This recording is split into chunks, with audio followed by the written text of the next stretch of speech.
Hello, everybody. Welcome to the Profit Tool Belt podcast. Today's guest is Matt Whitbeck. Now, you might already know or have heard Matt because he's been on building science shows for Lowe's Home Improvement, and he's done a season on This Old House. But he's also a contractor who does renovations and remodels and new builds. And he's an excellent guest, I can already tell. So stay tuned. Today, we're going to be talking about construction profit is in the small things. Now, here's what I know about Matt and I is that when we had our first conversation, it went all over the place. And I would imagine that today we're going to touch on a whole bunch of different things.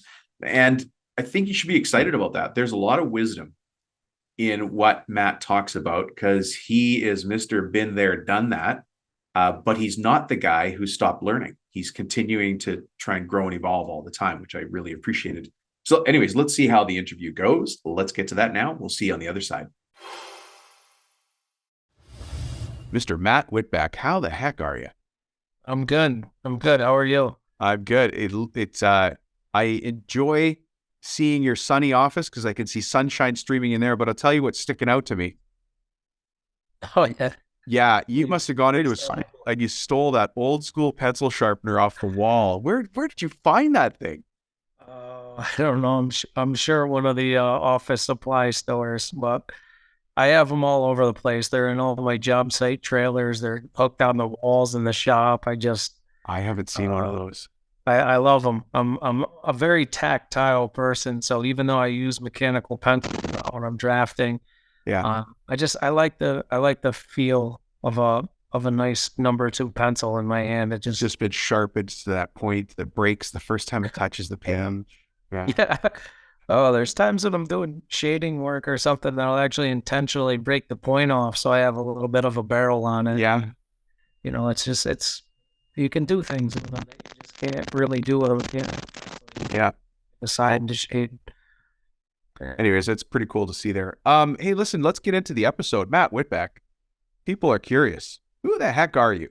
And how is it you come to be speaking to all these construction business owners all around the world? Good question. I ask myself that sometimes. Hey, that's why we start right there. Yeah.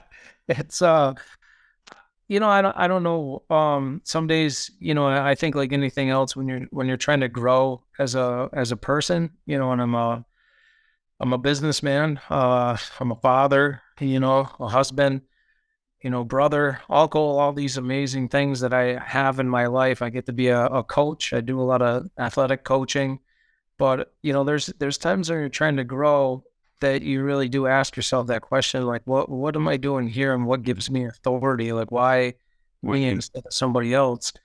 And I think those are the things that propel people forward, right? Is when they can always consider that they should be looking up and looking up to other people, looking up to, people in different industries or, like-minded people to make sure that they're moving ahead, and there's always somebody that's got a great niche somewhere that you should be aspiring to try to mimic what they're doing and copy. So why me? I don't know why me.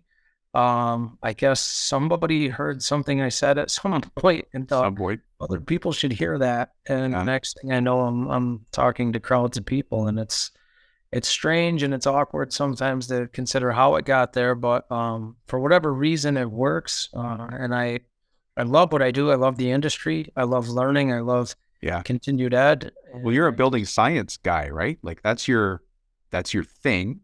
Yeah. And that's led to a bunch of other things. I'm actually going to leave. Some people already know who you are, to be fair, because your name is pretty well known. But aside from that, tell us what the business thing is. And then you're going to have to tell us this anyways, but what do you coach? Because now everybody's like, oh, he's a coach. Yeah. What sport does he coach? Maybe my kid plays, or maybe we play against him. Yeah. So the business end of things, I own a company called Whitbeck Construction. I own that with my older brother, Jason, and we started that 17 years ago. Mm-hmm.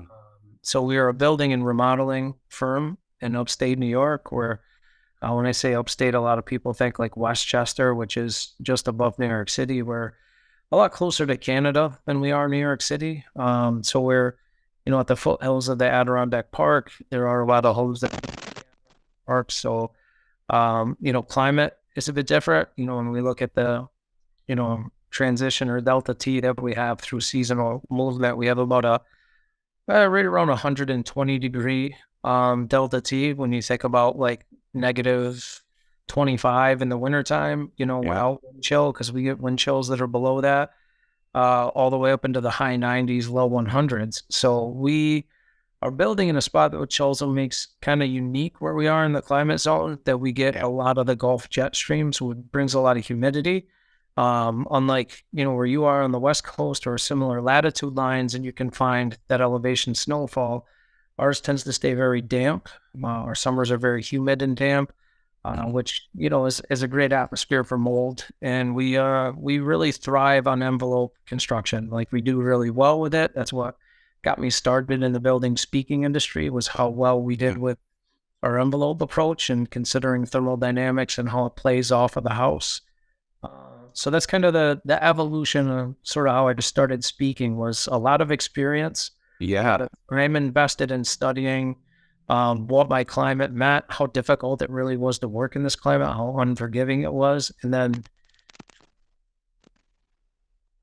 on our construction site. And we tell all the guys, like, you're allowed to swear. Sometimes you have to, really give it to the product that you're working with. For some reason, it sort of makes things fall into place sometimes. But the P word's the one thing we don't use. We say that's for God alone, and that's perfect, but we strive for it. And we realize we're going to come up short every day. Yeah. To keep trying. You mentioned your speaking background. Let's just quickly do that, because some people are like, I know this name. Maybe I've heard his voice. Lowe's Home Improvement Channel and This Old House is a little bit of what you do as well. Yep. So we did, I think it was season 43, Saratoga Springs, This Old House project. Yeah. We've worked with Lowe's cooperatively to do some tool demos. Also, we did a series called Building Science with Lowe's, where we went around to different parts of the country to speak with professionals, day-to-day problems that they're kind of encountering, and how they, in a professional manner, attack them. And I did a little bit to sort of discuss how that relates to the building science. And we had some really great animators behind the scenes that were able to do some great 3D modeling and put stuff together. So it was one part was a video series for each episode that we did, and the other part was like an animated how-to. So then you could sort of see how to put it together, which is really great. Outside of that, I do a lot of guest lecturing. I've done video series for NAHB for their IBS show. I've done guest lectures for the deck remodel show for Southeast Builders Conference, roofing conference in Vegas, the JLC Rhode Island show. I've done 7 times as a speaker there, doing various sessions. I usually do between 3 and 5 lectures at the JLC. I do, and then do a lot of kind of what we consider pro bono stuff here in upstate, which is I go into a lot of the schools. We have a system that we have started here through our Builders Association program, which I'm the vice president of, and that is the Construction Industry Task Force. So what we do is we try to get funding for trade schools. We try to get funding for schools. We just were in our state capitol a few days ago with some lobbyists to try to, kind of work towards some bills that are creating funding and sort of helping out that way. But I go into the trade schools, I talk to the teachers to try to get them up to date on what building sciences look like. So they're giving that intel to the kids. Yeah. I do some workshops with them. Tomorrow I'm going to be in one of the local high schools working with junior high kids, and I'll do some demonstrations on building science and how, we've evolved the building industry out of just, hammers and nails to using technologically advanced tools like, thermal imaging cameras and LiDAR scanners and all that. Yeah. What do you find students, when you do these presentations, coming up to you afterward and saying, hey, if you're ever hiring, I'd love to give it a try? Once in a while. It's more, a lot of the people that actually show up to some of the seminars that are being paid to speak at are being usually sent by the company they work for. And I try to not discuss employment with anybody. Yeah, I meant the high schools. Like if you're speaking at a high school or a college, is that really a recruiting thing where you're trying to get? Yeah. Yep. So at some of the colleges, so I have picked up a few employees over the years speaking. work with Hudson Valley Community College, which is a tech-based college here in upstate. So we do a lot there. We have a big tech industry here in, the upper Hudson Valley with Global Foundries, and they're a chip manufacturer that's, founded through Germany, but they've done a lot to, put money into that school, and the school's kind of evolved a lot of construction jobs out of it. So Sure. yes, we've picked up a few people from there. We picked up a couple from the high schools, but it's good. And it's really great. More for us with that is really trying to find ways to meet with parents, because we see that being the bigger conflict. Getting a kid excited about using power tools is pretty easy. Getting a parent excited about your kid using power tools is a little different. Yeah, because they want them to, if it's anything like my group of friends, you need to be a dentist, a pharmacist, a lawyer, all of the classic things, even whether you want to do it or not. And some people like to build stuff with their hands. The greatest thing, I was never a great framer, but I enjoyed framing. At the end of the day, I'd walk away and go, I did those walls. And I still drive by those buildings today, and I'm like, I'll say to my kids, I carried all the lumber in that townhouse complex, every single stick that's holding that thing up. There's a sense of accomplishment you don't get at a desk. No, I've never got at a desk.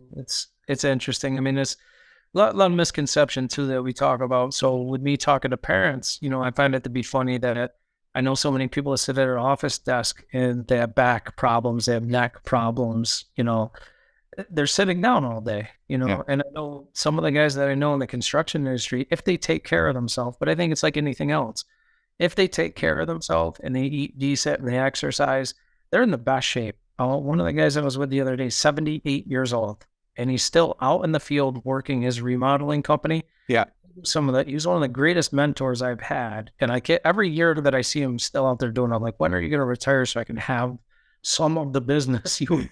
Because he's got such a lock on part of the community because he does such a great product. But he's still out there, 78 years old. He's not working the longest days ever anymore, but he's out there in the trenches doing it. Doing what he loves to do. Yeah, but he's on the move, and he keeps himself healthy being on the move. So, well, let's jump to that. You've got some competitors in your market. Let's use that as a jumping off place. Our topic today is construction profit is in the small things. And I'm glad you're more than a theory guy. I mean, you do lots of education and you've been on TV shows, and right away people think, well, it's all out of a book. But you're actually running a renovations business, a remodeling business, and you're doing estimates and bids. And you and I were just joking before the show about the last 10% of a job that takes every ounce of sweat out of your body. Yeah. It's we have learned over the years that it's pretty easy. And I think most people in the industry, all the business coaches I've met with, all the people that have some type of, CPA background or whatever it might be, if they're the number crunchers behind the scenes for some of these big firms that I've talked to that are pulling in, $500, $600, $700 million contracts. These guys are the ones that really see that. They're the data crunchers, and it's dollar amounts. But we all see it. You get killed in the last 10% of the job. It's easy to lose 95% of your profit the last 10%. And, the big guys know it. The little guys don't necessarily look that close at it. I think that early on in my career, we were, slaves to the statistics the way that we should have been, and really now that's a big part of what we're doing is knowing that we have to be on top of our spreadsheets, our site managers, the owners, the people in the office, our material specialists. Everybody has to be on top of the spreadsheets. They have to be getting as close to real-time data as they possibly can for expenses, and being able to manipulate and maneuver on the fly and know that if you're getting dinged up somewhere in another genre, you have to make it up. You can't just wait till the end of the job and then figure out where you and hope. Or just say, well, we're building that lady's kitchen. We just spent $3,000. If you lost $3,000 on a job, it means you just paid somebody $3,000 to, I'll say, build their kitchen, put in their dormers, build their deck, whatever it is. Yeah. It's gone. We don't have the we'll get it on the next one attitude. It's we have that we're here now. What are we going to do to make sure that we stay profitable on every job, right? Yeah. And that means that we have to know where those trigger points are too, right? So sometimes it's being a little too front end loaded with something, and you burn up, depending on what your burn rate is on the job. I think that's another thing for guys who don't know what their burn rate is on a job or understand what a burn rate is on a job. So do you mind? Because that means different things to different people. Talk about what your burn rate is. Sure. From your definition. So from my definition, when we talk about in our company what our burn rate is, that's our actual cost of doing business that day, right? Mm. So per job has a specific burn rate based on what personnel it has, what materials are being used up there, right? How much resource and soft cost is going towards that. Mm. And that's all based on a percentile. So you have to know your numbers well enough to know what that burn rate is. It's real easy to look at Chad, and he makes $30 an hour. So $30 an hour, right? No. But $30 an hour isn't what your cost for Chad is. That's right. It's not. There's so many other things. Yeah. Yeah. So I'm glad you said that. I'm really glad you said that, because a lot of guys think you just you do the math. Okay, Chad's $30, another guy's $25, and so that's our hourly rate. We got to cover that for the day. But no, you've got burden rate. You've got your overheads. I'm going to say this out loud, and some people are going to shake their head. You have to put your net profit into the job. You have to put profit into the work. And the reason for that is because I need you to be able to show up later if there's a problem. If my drywall cracks, I need you to still be in business later to answer the phone to come back and fix it. Not that you wanted the drywall to crack, but I need you to still be around. You got to make a profit. Happen. Yeah, things happen. And if you're not profitable doing it, how can you be that resource? So we have that conversation with clients all the time. And I mean, to a great point right now, we're doing a house that's going to be in like a showcase. So that goes up against, 10, 15 other local houses, and they get judged, and it's, they're broken down into a couple different price categories. But right now, typical thing, this happens with almost every job. Rare that it doesn't happen. An owner wants to go buy something themselves, right? And it's part of our budget. And there are things when we break our budgets out that we say, hey, this is on you guys. You're buying this. I want nothing to do with it. And, between us, that one of the big things, and I have a lot of people in the industry really go up one side of me and down the other. I won't buy appliances for my customers. I set them up with my construction program with vendors, with qualified vendors that give us all the discounts and everything, but I won't make the purchase for them, right? And there's a reason for that. It's part of, even if I built profit into it, I can't fix any of your appliances, right? And I don't want the phone call on Thanksgiving Day about how your oven doesn't work, your refrigerator broke during Christmas. Like, I'm sorry, I really am. And there's nothing I'm going to be able to do about it, but I don't want to be the in-between person who just absorbs some of that money. And then there's defect. And I think everybody in this industry can accept, like, appliances are just horrible right now anyway. Oh my gosh, right now is so bad. Yeah. So I would rather just not deal with it. And one of the other things is I don't like to deal with plants. Like, I don't want anything to do with your plants. You mean landscaping type plants? Yeah. Like, if you don't water something, if something goes wrong, if like there's some chemical in there, like I'd rather, again, push that off on another person, have qualified people we work for, and have the homeowners contract that themselves. I can't tell you how many times I've built an amazing home, but something went wrong where a disease got into the grass or something killed the fruit tree. Yeah. And I'm somehow responsible for it. Like, the biological makeup of the world, I just can't control as much as I can't control their kids getting the flu, so it's tough. So there are certain things that are no-go zones for me. And it's not worth it for me because I'm not that level of a gambler to say it's worth it for me to make the profit on it. Right. So I just don't go that way, right? But with every one of our contracts, and as we're going through budgetary line items, a homeowners always try to say, well, I'm going to talk to this person, or I found a price on this, And our attitude is, and we always let the owners know what our markup is, what they're paying us for markup when we buy. Right. So do you do cost plus, or do you do fixed price with them? Both. But we still tell people what our markup is, right? Because I want everything on the table. And then there's really no hard feelings, and people have to know. For me, it's about education. So I'm going to educate my customers just like I'm educating my employees. Just like I have to educate somebody how to cut a nice miter joint, I want to educate my customer why I need a markup, right? When I break everything down for them and explain all the overhead that I have to have and why that money has to be there, they usually stop asking me to buy their own stuff because they found a sale somewhere. And when I tell them, I'm not going to warranty that product, you go ahead and buy it. We'll have people install it, but I will never warranty it. If that chandelier that you got at the used store is not our, not my problem.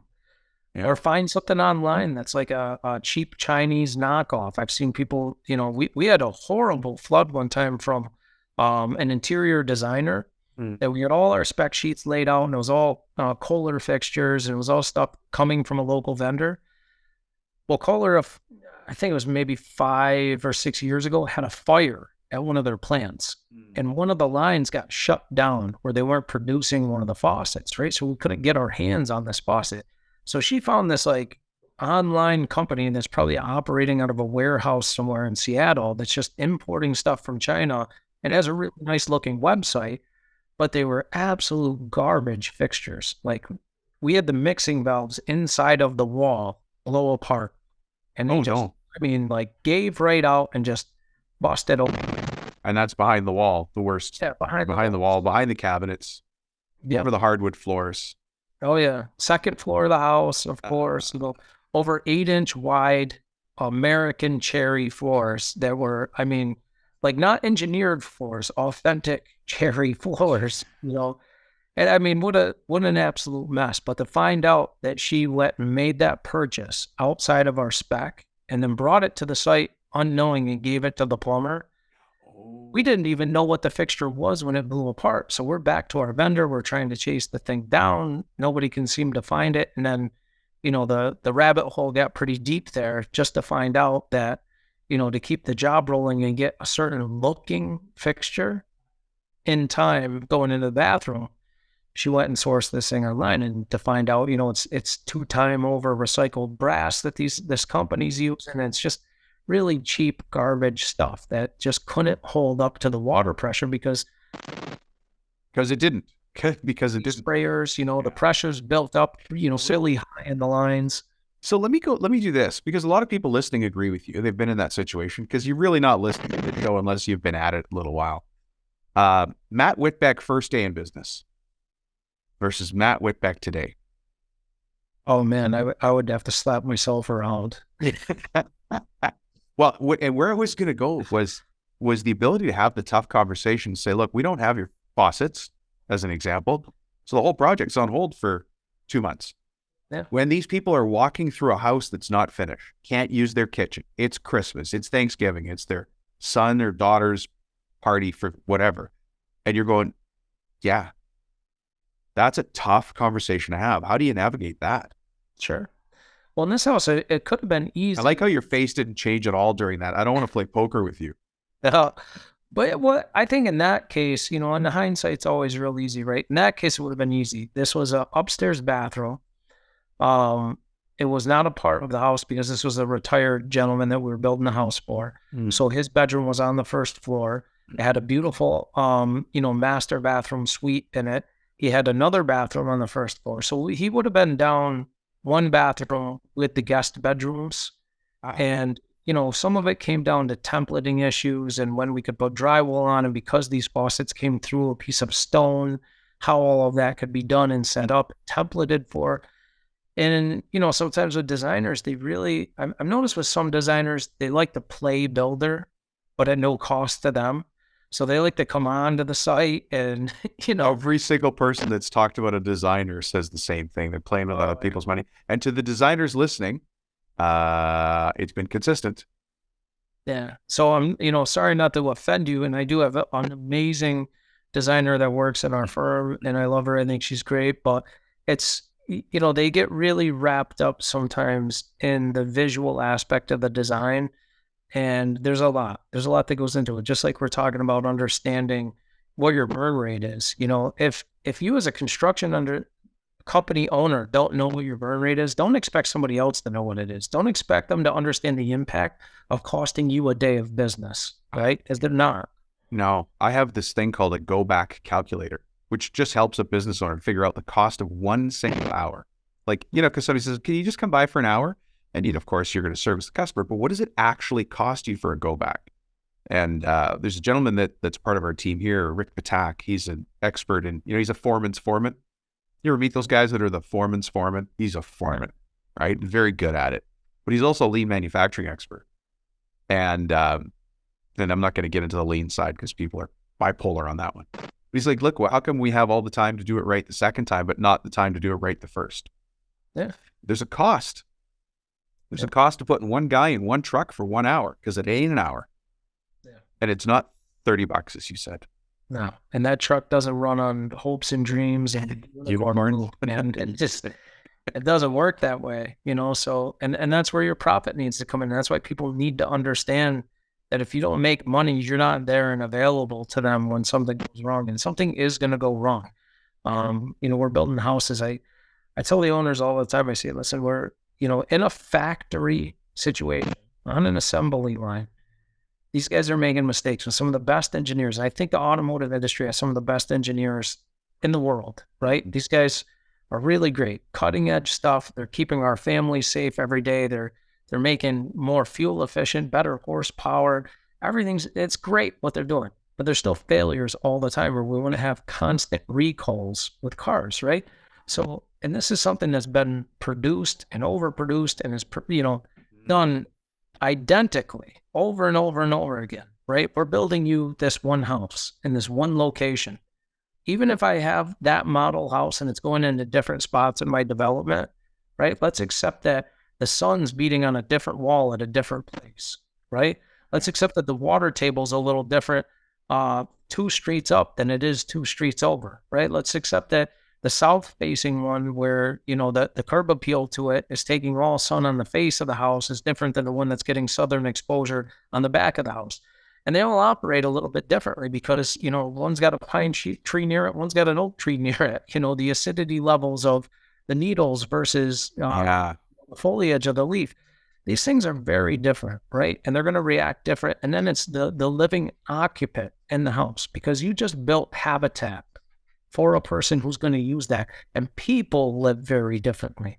So how that house is used is going to be very different, just like a driver in a car. You ride really brake heavy with a heavy foot, accelerate really fast from one stop sign to another. Are you really good about the maintenance of your vehicle and you never miss an oil change? Well, people are this way. They make silly mistakes. They do silly things. They have bad habits. They have good habits. Yeah. But there's culture, right? Culture plays into it. I know I'm walking up to a house. If it's an Asian home, the shoes are outside. Yep. And other homes, people walk right through with their boots on, their shoes on, high heels, and that's going to impact the floor. It's going to impact carpets, and it's just the way you use the home. And you're allowed to use the home the way you want. It's your home. Sure. But the net effect after a year is going to look like this, and after 10 years is going to look like that. Yeah. And what is that standard based on? What's the median standard for manufacturer's warranty? What's my warranty? And those all come down to how did I obtain the ability to give you a warranty if I don't have profit? I was going to ask you about that. That's what I was just writing a second ago. What do you do when somebody begrudges you a profit? Like you're having a conversation with me and you say, Dominic, this is, you're going to say Dominic and Deidre because the decision maker is not Dominic, by the way. Yeah. But you're talking to my wife and I about this renovation we need to do. And I'm like, what are you talking about? You need to make X percent. Do you at that point have a selling problem or a marketing problem? I think it may be a little bit of both, because you want people in front of you that are like-minded. So it started maybe with a bad marketing problem, right? That's what I say as well. You're talking to the wrong people, or it was the wrong. You entered into the conversation wrong. Yeah.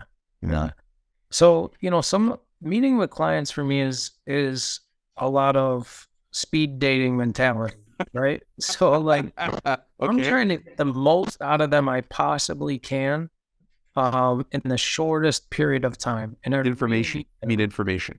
Yeah. I'm there like, oh goodness, what's the guy's name in the Meet the Parents? Where's the interrogator? Robert De Niro. I can't remember what his character's name is. His name was not Fokker. No, it wasn't. But it's that's the way it is. Like if you don't go in there with that attitude, right, and you think you're going to go in there to sell them, you need to be extrapolating intel out of this customer, right? If you're already sitting in front of them, you already sold them. So just get over that. Don't go in there with a new sales pitch. You already sold them. That's why you're in front of them, right? They like the product that you have. Now start figuring out if you want to be in a marriage with them, because you're about to be in a financial business relationship, a partnership, a marriage with them. Right? Is that the language you use, Matt? Like you actually say that? I love it. That's great. Yep. And it's important that they understand that. And, you know, one of the things I think that resonates to them is they understand this is a partnership, right? I'm building you a house. And at a certain point, I've got a lot of my own money invested in that house. And there's an ebb and flow. And it's going back and forth where sometimes the bank's recouping me and I got some of your money. And sometimes it's, you know, the house is sucking up a bunch of my money. But if anything goes wrong, you know, I'm liable at so many different points where a lot of my equity is tied up into your home, right? Mm-hmm. And that makes us in a partnership. And if we're not in a partnership, I'm in a dangerous place. So we have to have both of each other's best interests in mind, which is my best interest in mind is you need to help me take the company that I have that is a community-based company that I'm feeding a lot of families with, and we're doing good things in our community, and you need to help that survive. And I need to make sure that I'm making a really great house for you and your family to live in, and it's the right kind of habitat for you. And if I don't have your best interest in mind and you don't have my best interest in mind, it was like that scene in Forrest Gump with him and Bubba when they meet each other. You know, our heads are going to lay in the mud. You lean up against me and I lean up against you and everything's good, right? Yeah. Yeah. That I'm going to predict that piece of this podcast is the most replayed chunk where people rewind it to grab your script or your approach to having that conversation. That's what I was asking earlier when I said Matt Whitbeck, day one versus day, what are you, year 17 times 365? Would you have had the courage to have that kind of conversation with that kind of confidence? See, it takes time. It does. One, it's understanding people. It's having life wisdoms. Like, do I understand how to communicate with my clients better now that I've been, married for 15 years? Absolutely. Right. Now that I have 2 kids that are in that like teenage era, absolutely. I understand different things. You know, how many mortgages have I paid off? How many homes have I owned at this point? How much stress have I had trying to maintain things in my house and decide, am I the right person to fix this or is somebody else? Like, I don't know anything about this, but I guess I'm going to try to fix my oven because my wife's upset. She's supposed to be making cookies for some Christmas cookie party and there's no oven working. Yeah. People are going to get stressed out. Our job is to build the house, right? It's not their job. Our job is to build the house, build a great house, and try to alleviate some of those stressors, right? Just as much as I don't want to go out to a nice dinner and have my waitress come up and tell me every problem that's happening in the kitchen, right? I don't need to hear about it. You're making my food taste worse and it's not even in my mouth yet. Let's give my stain. And that's important, but it's getting people to dial that in and understand what you're there to do, and also setting those expectations, right? Because you have to set boundaries and expectations in a relationship, and you are in this relationship with a client. Yeah. So, we have some things like, what is an emergency? I have to have that conversation with clients. Oh, do you? And is that a document, like a page you send them or something? And their contract. What is an emergency? What is an emergency? Yep. What is an emergency? You have my cell phone number, right? For emergencies. And I'm the owner of the company. It doesn't go any higher than this. You have my cell number for emergencies. And an emergency isn't, I saw my neighbor's cat and he was on the roof of the house. Well, that's great. It's Saturday night and I really don't care. Like, it's, I love you as a person and this is great that you're worried about their cat, but there's nothing we're going to do about that. Yeah. What is an emergency? I drove by the house and it's very windy and I saw ladders leaning up against the house. Well, that might constitute an emergency. I mean, I could understand where if that fell down and hit a power line or got knocked into your neighbor's house, we should probably get somebody on top of that. There's various things. If you can walk into the house and you're on tour in the home, with site supers or something, and you notice something that is a really big deal, a flag, they're halfway through installing your floor and it's the wrong color. Well, maybe we'll consider that emergency. That's an emergency. Let somebody know, because we can stop work right now and switch that out. Don't let it all get installed and then say something later. But, there are little things, you want to talk about product A versus product B on Sunday afternoon. That's not an emergency. Do you call. preset communication times with the customers? Let's say again, you're going to be our contractor. This is something that I'm a big fan of, so that you get ahead of these emergency things. Is that you say to me, let's use weekly as an example, but you can make your own. Because different stages of the project require different rhythms. But hey, Dom and Deidre, during this stage of the project, we're going to meet every Tuesday at 2:00 for half an hour. This is the Zoom link or the conference call. Or do you do that, or do you just sort of free flow it as you go? So a little bit of both, actually. So it depends on the job, and because we do like true customs, each job needs kind of a different attack plan, right? Depending on the type of customer also. So we just got done building, it's probably encroaching on $4 million house for a customer that both of them are business owners. They're very busy. A goal that they had walking into every meeting was to make that meeting as short as possible. And I loved that about them. Like, I love them already. Yes. It's like, they just had the right attitude about what we're going to pick out. I'm not going to die if I accidentally pick this tile and then 2 weeks later I see a different tile that I think I might have liked more. It didn't live just a little rounder. Can you see how it's a little rounder? Can you see that? Yeah. No. That wasn't where they were. This is great. We're moving on. I'm going to step on this floor with my feet. I'm not going to eat dinner off it every day. So, and that's great, but a different flow path for them because they were really conscious about that time and what it took. Mm-hmm. We also worked with them from conception, and the first drawings that they had were hand drawn by me. So we knew what was happening. We were working hand in hand with the architect through all of the design. We had a different feel for what needed to happen. With other jobs, it's a little bit different. If somebody comes to me with a set of plans already from an architect, I'm going to set up trigger points that I need them walking through the house at a couple points during framing, because I don't want my framer out of there, packed up, move on, working for somebody else in another development. And then I find out that we don't like a couple things that are, flowing in the house, the hallway. Or doors. Just move that dormer. We don't like, that ship sailed, but we could do it. Just got shingled 3 days ago. Sure. We'll just shift it over to the left. You can move it 6 inches, right?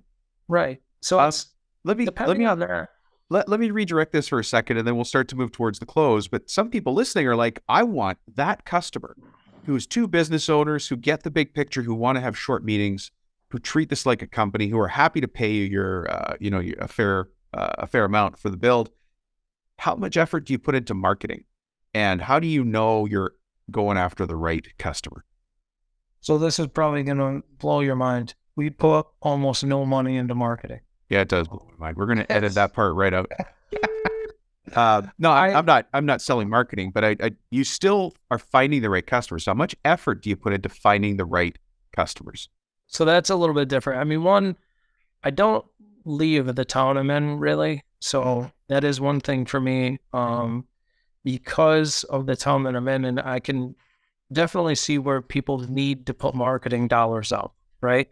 The town that we are in has a lot of old real estate in it, and there is a lot of development going on, growing communities in New York State and in the country. So we don't really have to look for work. I don't have to put my name out there much. I have tons of people that advocate for me, whether they are architectural firms, whether they're realtors, but we've put the time in with our business that the word of mouth is really there.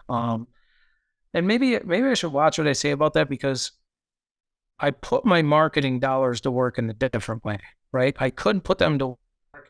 I put what I would have for a marketing budget into the philanthropy that we do in our community. And I would say that pays for the marketing that we do, it's a different attitude, but I took a different angle with what I was doing, and I was willing to put that time in and also put the resource into paying for different groupings, whether it's, sponsoring sports teams or buying jerseys for the high school, wrestling team, whatever it might be, wherever anybody's got an issue or a hang up somewhere, and we can keep community functions moving ahead. We jump in on those and make sure people have what they need. We work with different organizations that, help house economically challenged people. So, it's about where we've put that money. So I shouldn't say that it doesn't go into marketing. It's just maybe an unconventional style of marketing, right? But it still means that we have to have the training for how we get in front of the right people really starts with my office manager. So when she's setting me up for a consultation, and this is another thing, I don't meet with anybody without being paid. I'm paid as a consultant first and foremost before we even start the process. So how many thumbs up am I holding here? Both of them. And I think it's important because we devalue our business when we don't do that. I could never get a doctor, a dentist, a lawyer, anybody to meet with me for free on speculation that maybe they'll get to clean my teeth. Maybe they'll get to do my back surgery. Maybe, that's no professional business person that really values the amount of energy and effort they had to put into getting on top of their business is going to do that. It's just, that's such a huge mindset shift. Now, would day one Matt Whitbeck have said the same thing as year 17 Matt Whitbeck? Oh, no, because he was scared. He was scared to not have. When did you make the change, Matt? Do you remember? Or? It was a slow change. So there was a time period where, because of the diversity of work that I do, those consults were specific mostly towards the remodeling clients, because for me to just go in and talk to somebody about their home and the quirks of their home and the flow path of their home, it took time. And I felt like no matter what, when I left their house, they gained a lot of knowledge about how their house worked. So even if I wasn't the contractor that could work for them, whatever it was price, maybe it was timing, maybe it was a different relationship they had with somebody else, whatever it was, they still got a lot of information out of me. And I've never had a client that I've walked out of one of those consults from that has paid us has ever felt poorly about it. There's been no hard feelings. They enjoy paying us because when I leave, they're empowered and educated about what's going on, right? And I think that says a lot. Like, how do we go in there? I think younger me was afraid to give out some of that information. Sure. Right? Because, hey, I just gave you something for free. You're going to take it, tell the other guy what to do, and now he knows how to fix the problem, and he's cheaper than I am, right? I don't care at this point. If you want to cheaper, somebody else, yeah. If you don't have this go back calculator, if you don't know your numbers, he could be cheaper until he burns through the entire line of credit on his home, and then he's going to be working for you anyway. So it takes courage though, Matt. Like, it takes courage to be the only guy in town, let's say that, who doesn't do free estimates. Yeah. And I think that we, again, we're devaluing our industry when we do it. And we have a lot to step up. And part of what I'm doing with working with kids is, we need to have a different program. It's come from, early on in our construction company, developing a dress code, right? Like, what kind of clothing are you allowed to wear at work? Because I wanted the guys to stand out, right? And then I didn't need somebody showing up in a suit and tie, but I want them to stand out. I want them to have, cleaner slacks on. I want them to have appropriate foot attire on. I don't want them showing up with, silly sloganed shirts or political shirts, or, we even got to a point where it was like, look at, you got a company uniform, wear it. You got your company shirt, but even with the subcontractors, we don't want political stuff on the job sites. Even sports teams can be an issue, right, guys? It's crazy that you say that, but sports teams could cause some real divisions with people. Yeah. So, it's how do we generate and create a professional workspace where we're respecting our site the same as every other industry is? Are you allowed to, finish your coffee if you, worked at Goldman Sachs and just leave it sitting on a windowsill somewhere and just walk away? No, there's nowhere else that you could do stuff like this. But on the construction site, people are doing stuff like this all the time. So we try to retrain the mindset about what they're doing. And then that level of professionalism, I feel like, creates a little bit of a ante it up policy, right? Everybody's kind of trying to do a little bit more and keep a better attitude about what they're doing. And the guys who can't do it notice that they're in the wrong place, right? And so, back to what you were asking, the old me was scared of a lot of those things and didn't understand the impact of it. Interesting. Well, you're running the business on purpose, which is fantastic. Matt, I know we've taken a bunch of your time, but this has been great. We could keep going and go on, but I don't want to do that to you. Now, people listening are going to be curious as to how can we find this Matt Whitbeck guy? So if somebody wants to find you, how do they do that? They can look our webpage up, which is whitbeckconstruction.com, or any of our social media pages, or LinkedIn, Facebook, Instagram. I think all have, the same basic login. And yeah. Yeah. You can find, well, you're on YouTube as well. Aren't the Lowe's training videos on YouTube? And I think Yep. the This Old House stuff is there as well. I would imagine. Yeah. So I think the Lowe's stuff, unfortunately, I don't watch any of my stuff. I don't have anything to teach myself, but the Lowe's stuff, I think if you go into the search engine and type in Lowe's building science, it'll pop right up. So yes. Yeah. Good. Well, there's lots of ways to find you is the answer. Mr. Whitbeck, thank you for being with us. Yeah. That's it. The rules change when you walk back in the door, Matt. Rules change. You're a visitor. Matt, thanks so much for being with us. I really do appreciate it. It's been great. I've got a ton of notes here, and perhaps in the future I'll have you back again. Well, thanks, Dominic. I really appreciate it. All right. Thanks, Matt. Have a great day. Thanks, you too. Bye. Well, Mr. Matt Whitbeck. Thank you so much for joining us here today. Great interview. I appreciate it. Love that you spent the time with us today to talk about this. Construction profits in the small things. And, I kept asking you, hey, day one, Matt, versus year 17, Matt, what's the difference? And it's just being there. But what I've noticed is that in all your answers, you're continually learning. You're testing new things, and then you're learning and moving forward. I'd like everybody to have that as a takeaway message, me included, right? We've got to keep learning, changing, growing. We can't just stay stagnant. That'd be gross. Be no good. I was kind of surprised to hear Matt say something that you guys hear me say all the time, which is you have to know your numbers. And listen, not everybody's a numbers person. I get that. And I'm not a numbers person, but there's numbers you need to know anyways. And they're actually not really hard numbers. They're not difficult. And then once you get in the groove of tracking those numbers, you know where you're making money or you're losing money. In the show, I mentioned the go back report, the go back calculator. If you've listened to the episode, to this podcast for any number of episodes, you've heard me talking about the go back calculator. If you want it, just text me and I'll send it to you. But it's how you figure out how much it costs you for 1 hour of your time. What does it cost to send somebody back on site? And even more than that, actually, you can use it to tighten up your estimating. So you understand what an hour's estimate really is. And on the show, we talked about the guy who's worth $30 an hour, except that we think we're paying that guy $30 an hour, but we're not. The company's paying him a little bit more. And it's better explained if you can see the calculator, if you can see the form, but it's not just the $30 an hour he's making. And so if you're only charging him out at $30 an hour, you're not making it all back.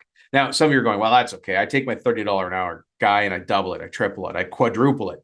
Sure, fine. That's a good system too. But if you don't actually know the numbers and you get into a situation where you really want a job that you want to win, you don't know where to go to look for the money to cut back, right? You don't know where to sharpen the pencil, to make a joke about Matt's old school pencil sharpener in the back of the picture. So you talked about burn rate and things like that. Anyways, if you want that go back calculator, just shoot me a text message. The other thing that I thought was interesting, and there's lots of renovators, kitchen remodelers, bathroom people, anybody really, I guess, that's building custom on site. When he talked about the certainty of a factory setting, where they're building cars, everything is planned to the meticulous detail. It's temperature controlled. The rooms are, the floors are level, and everything is perfect. And a shift comes in, they do their work and they leave, and there's cameras and laser scanners everywhere, and they still have recalls on those vehicles. It's crazy for us to expect that a custom home build, a custom deck, a custom renovation, a bathroom renovation, a roof isn't going to run into some sort of problems, because they even run into problems in a perfectly engineered manufacturing facility for cars. So you got to expect that to happen. Anyways, a lot of great points here from Matt today. Thank you very much for joining us as a guest. Folks, I'll say it one more time. If you want the go back report, just send me the word go back and I'll shoot it off to you. You can figure out your own number, for your own business. You guys know my cell phone number. Just text me 604-837-8361. And let's get to the rest of the show. Thanks, Matt.